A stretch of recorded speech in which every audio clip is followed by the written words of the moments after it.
Hello there, my very good friends. Andy Murray here, live from my studio-like structure. And on today's wrestling news, going to tell you all about Ivelisse leaving AEW under a storm of controversy. Mike Tyson KOs a member of the Pinnacle on AEW Dynamite.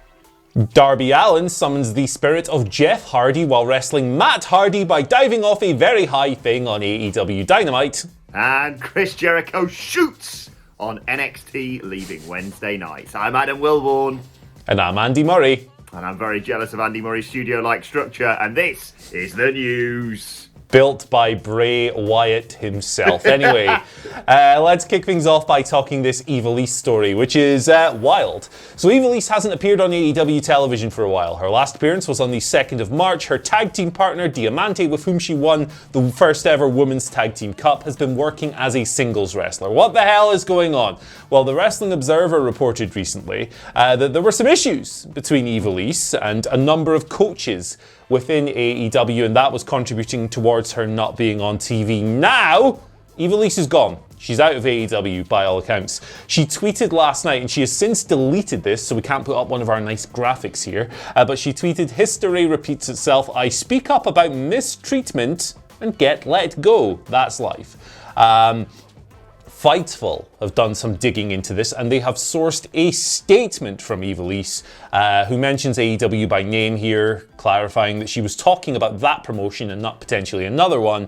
I'll just read the thing, because it kind of says it all. I spoke up about mistreatment from a coach, even to other women too. There were witnesses, and I was the one suspended and left in limbo and just now let go. And nothing has been done at all the entire time about Thunder Rosa slandering my name the entire time in AEW and doing everything to sabotage my position there. I kept quiet. Thunder Rosa also has a history of getting involved with officials in order to get heads, which there was a lawsuit and everything in Lucha Underground. So Thunder Rosa and Ivelisse, if you cast your mind back to I think it was September last year, they had this really weird match on Dynamite where it looked like Ivelisse was being uncooperative. It looked like she wasn't really working with Thunder Rosa, and some stories came out surrounding that. Now she's denied that on Twitter, responding directly to somebody who was tweeting her about the whole situation. Very active last night on Twitter, Ivelisse. And the Fightful report here acknowledges that AEW talent had previously told them that well-known disagreements between Ivelisse and AEW staff members had taken place. Nobody from AEW has commented on the situation yet. They haven't acknowledged that there's been nothing from Thunder Rosa either.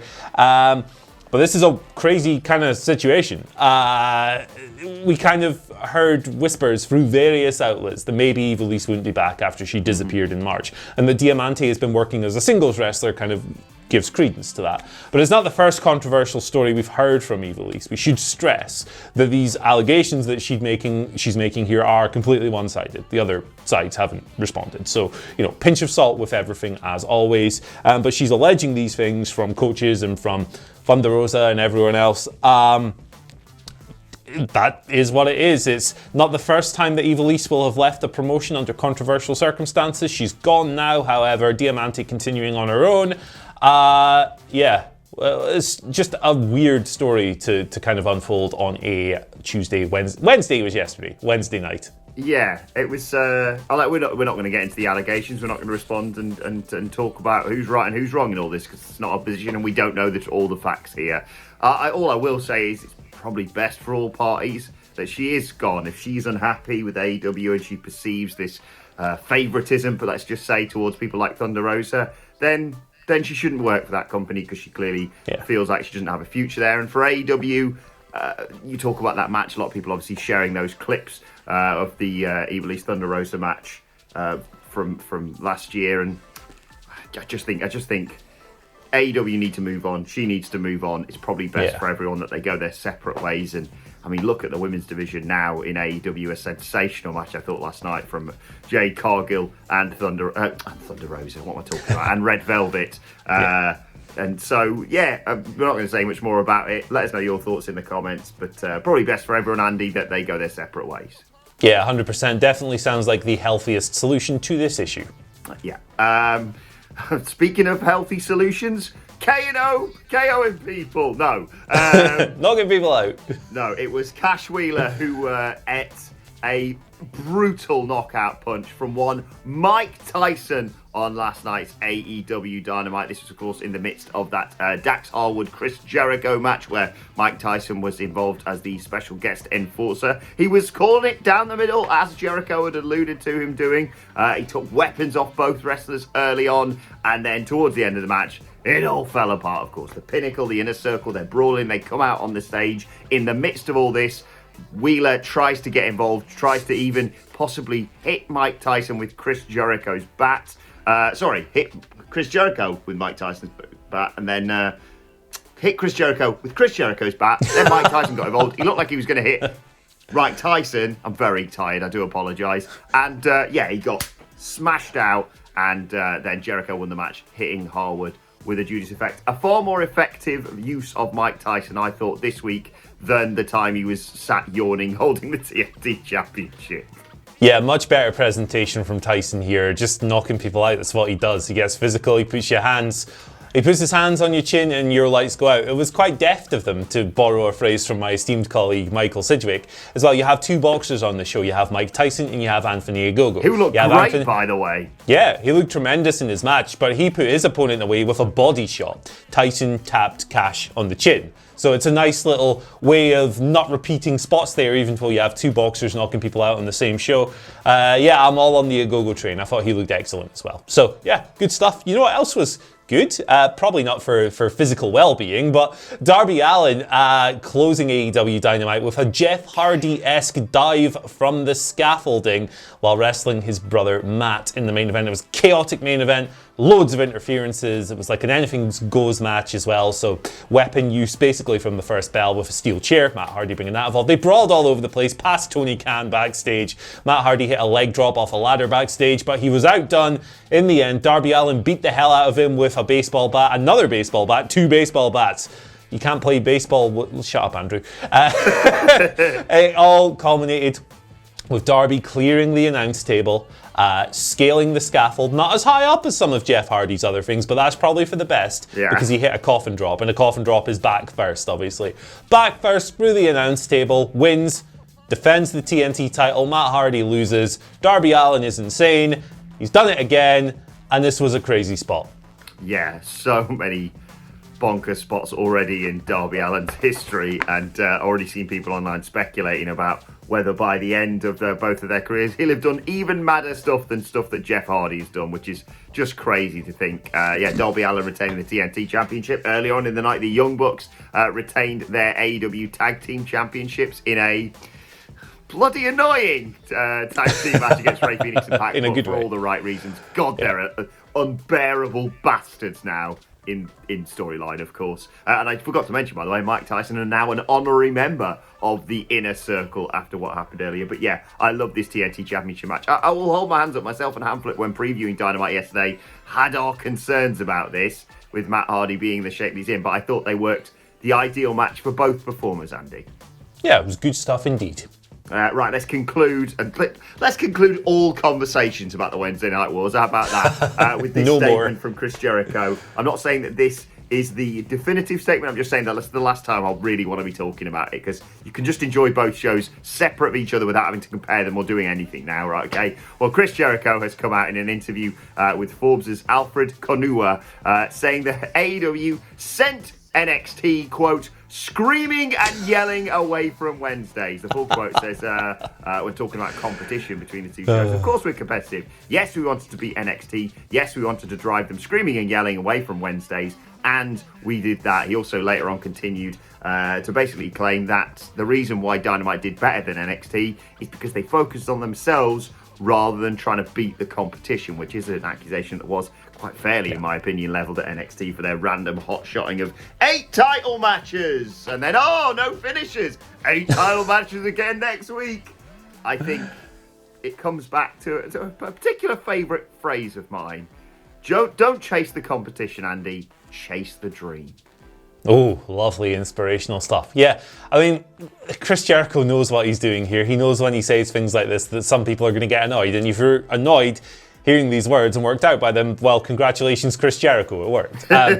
But, you know, at the same time, he's correct. The counter-programming allegations were immediate because it was very transparent in what WWE were doing. And it's hard to blame them for that. It's a valid tactic to try and take ratings away, but it does come at the cost sometimes of storytelling and coherence. So, you know, that's a debate that you can rage on and on and on about forever. What matters most is that the stupid bickering and the horrible social media stuff and all the stuff that made the Wednesday Night Wars really unenjoyable over the past year or so. The early stages were fun. The last stages, not so much. Hopefully all of that stuff is dead. Hopefully we can just move forward and Merry Christmas, war is over, Live Aid, Bob Geldof, hello. Let's just enjoy the fact we get a week of wrestling every sodding week. Raw, NXT, Dynamite, Impact, SmackDown, and then bonus stuff at the weekends as well. And let's enjoy the fact that on the first Wednesday Night War, or the first shows after the Wednesday Night War, NXT and AEW Dynamite both put on great shows. NXT did like 800,000. I'm fascinated to find out how Dynamite did last night. We'll find out, of course, tonight, and we'll hopefully report on that tomorrow as well. But yeah, just think, what would Simon Miller do in this situation? Because he's a lovely bloke, apart from to us, obviously he hates all of us. I'm joking. Let's move on to your Twitter questions. At WhatCulture WWE, of course, if you want to get in touch with us. Lord KPS starts us off, who says, I feel AEW made a mistake letting the buzz for Moxley and Kenta die out. I feel they're doing the same for Omega and Swan by not promoting it on Dynamite. Should they do a big angle on it next week? Yeah, of course. Omega versus Swan, title for title, next weekend, Andy. Yeah, interesting stuff. I don't think they let the Kenta-Moxley buzz die out because the match was just, like 2 weeks after Moxley and Kenta had the tag match on Dynamite. So I don't think that's necessarily a fair statement. But yes, I would like to see I almost called him Ric Flair, Rich Swann crossover to AEW Dynamite because he's the best guy on Impact. He's on a hell of a little run. They're building that program on Impact. Bring him over. Why not? At the end of the day, it isn't AEW's job to bring TV ratings and an audience to other products, but it would be nice if they did, and it would be cool to see Swan on TV for sure. Yeah, I'm really looking forward to that match next weekend as well, even though we all kind of know which way it's going to finish, but good luck, Rich, regardless. Second question today comes from Angela Dawn, who says, do you think Finn Balor will bring back the Demon in a rematch against Karrion Kross, or will he move forward by going back to the main roster? Conspicuous by his absence on NXT this week, Andy. Yeah, my gut feeling with Finn Balor is that he's going to stay on NXT as the Prince. I don't know if we'll see the Demon for a while yet. If they do a Cross rematch, I think they'll play it straight. Just going by recent comments that Balor has made about being a different character and stuff now, and maybe sidelining the Demon for a while. Now, wrestlers, it's difficult to take wrestlers at face value because they are literally professional liars. They're actors. But I just have the feeling that he's going to stay on NXT. Now, fast forward to tomorrow night and him debuting on SmackDown and me looking like a bell end. But that's where I think we're at. I think we will see the Demon again, but not for a year or two yet. As a man who has to review Raw weekly, no. SmackDown, you don't get more good wrestlers. You're already spoiled as it is, and you clearly dominated WrestleMania weekend. Please let Raw have something. I don't know. I have absolutely no clue on this. I could easily see, although they seem to be going for another match in the Kyle O'Reilly stuff, eventually building to Kyle O'Reilly getting murdered by Karrion Kross, or maybe finally winning the big one. Difficult. I certainly feel it won't happen soon if he is going to come back as the Demon, because Karrion Kross is holding that title for a while, in my opinion. Yeah. They wouldn't put it on him, then have to take it off him because of injury, then put it back on him, and then go, cool, well, you've had a month with that, let's take it off you. So it's going to be a while. So maybe the Demon will come back. I don't think that'll happen until maybe even Survivor Series weekend. Who knows? Complete speculation on my behalf. Final question today comes from Scott Williams, or should I say Scott Williams and Jasmine, good girl Jasmine, who says, with Edge and Daniel Bryan returning from career-ending injuries to main event Mania this past weekend, and shout out to whoever it was who tweeted us, Andy, saying Edge, reminding us that Edge has now won 2 Royal Rumbles and lost both matches at WrestleMania. Not a great record, that. Sorry, Adam. Anyway, Scott says, with them returning from career-ending injuries to main event Mania this past weekend, what are the odds of a Jason Jordan return? I have absolutely no idea. I have to answer that fairly. I have no idea whatsoever. Reports on his physical status and well-being have been very few and far between. Chad Gable has said that he's training to try and get cleared, to try and come back. It can never be totally ruled out, but we don't know. There are differences between these kind of injuries, and Jason Jordan's situation might be vastly different to Edge and Daniel Bryan. So it would be in bad faith of me to say, yes, I think he's going to wrestle again, or no, I don't think he is. I would love to see it happen. I think he's very talented, and I think he comes across as a great guy as well, be off screen and everything else. So hope it happens for his sake, but I would not be terribly surprised if it didn't.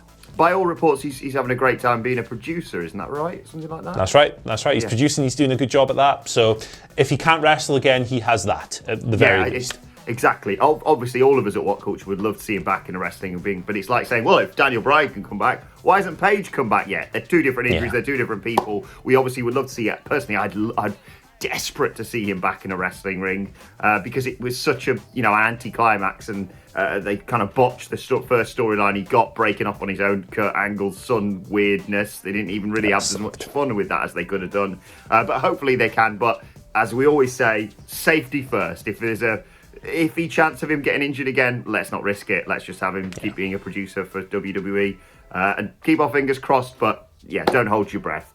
Let's finally conclude by moving on to today's and Taya Valkyrie, who tweeted about her new name, Frankie Monet, of course, in NXT, because people were talking about it in the immediate aftermath of her popping up on NXT this week, saying, "Hey guys, I love my name, maybe since I picked it. Go figure. I could be called Sunshine Tuna and I would make it work. So take a breath, stop complaining and enjoy this evolution ride with me.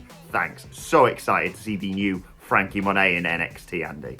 Yeah, what are people on about? That's a great name. I sometimes I think people just like to have a gripe about a gripe for the sake of having a gripe. Frankie Monet is a good name. Stop it, you. Also really enjoyed the back and forth between Taya and Peyton Royce, who revealed she was this close to being Kiki Morning, to which Taya responded, "Kiki is actually what my friends from back home call me. You could have been Sparkle Dolphin and made it work." So there we go. Peyton Royce is now Sparkle Dolphin, and Taya Valkyrie, aka Frankie Monet, is now Sunshine Tuna in all our books. Just like Omos, for me, will always be Big George. Right, let's finish it up there. Let us know your thoughts on that, on all of today's news stories in the comment section down below. Don't forget to like, share, and subscribe. And subscribe to WhatCulture Wrestling on either iTunes, Spotify, wherever you get your podcasts from, for daily wrestling podcasts. Myself and Michael Hamlet sitting down to review AEW Dynamite later on today. Plus, you can let us know your thoughts and Twitter questions on Twitter at WhatCultureWWE. Watch there, follow both of us. You can follow Andy Murray at Andy H. Murray. The H stands for hey. How'd you like my new digs? Very, very jealous. Beautiful. Andy. You can follow me at Adam Wilborn. Follow us all at WhatCultureWWE. But for now, my thanks to Andy Murray. Thank you for joining us, and we will see you soon.